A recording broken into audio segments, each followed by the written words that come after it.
January 30th, 1973, and the time is 6 a.m. in the morning. This is Charles George. Now stand by for the 6 a.m. morning news.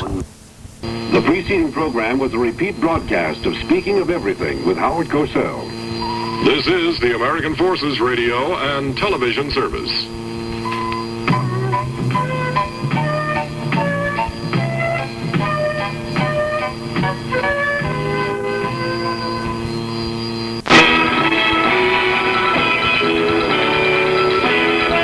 From New York at 6 a.m. Eastern Time, 3 o'clock Pacific Time on this Tuesday, January 30th. I'm George Engle, and here's the first edition of Network News from American Information Radio. A peace proposal in Laos.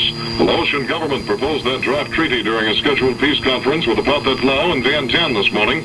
The treaty calls for the withdrawal of all foreign troops from Laos within 90 days and the formation of a new provisional coalition government in Vientiane.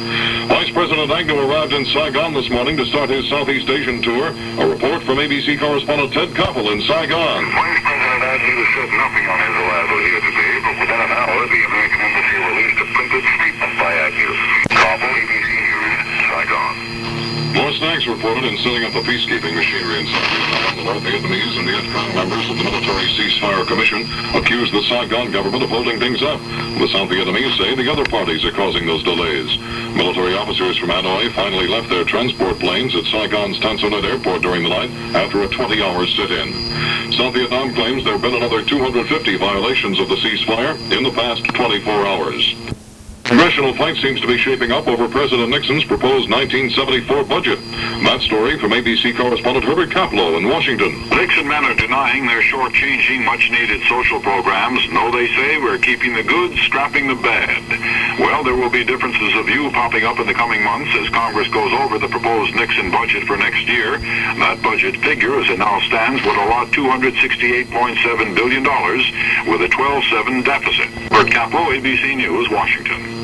Prime Minister of Britain flies to the U.S. today for 2 days of talks with President Nixon. Prime Minister Heath says he hopes he can work out a way the U.S. and Europe can work together on world monetary reform.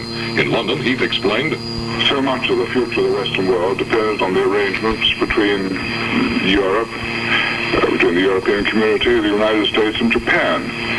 And the main issues which arise here, of course, are the reform of the trading system and the reform of the monetary system." Heath and President Nixon also expected to discuss the Middle East, and there are reports there's a new British Middle East proposal. The Agriculture Department says it cost the typical American family about $64 more to buy groceries last year, and $59 of that increase went for higher farm prices.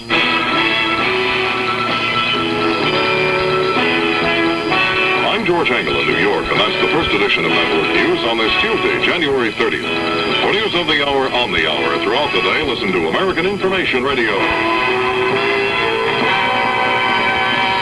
A service of ABC News.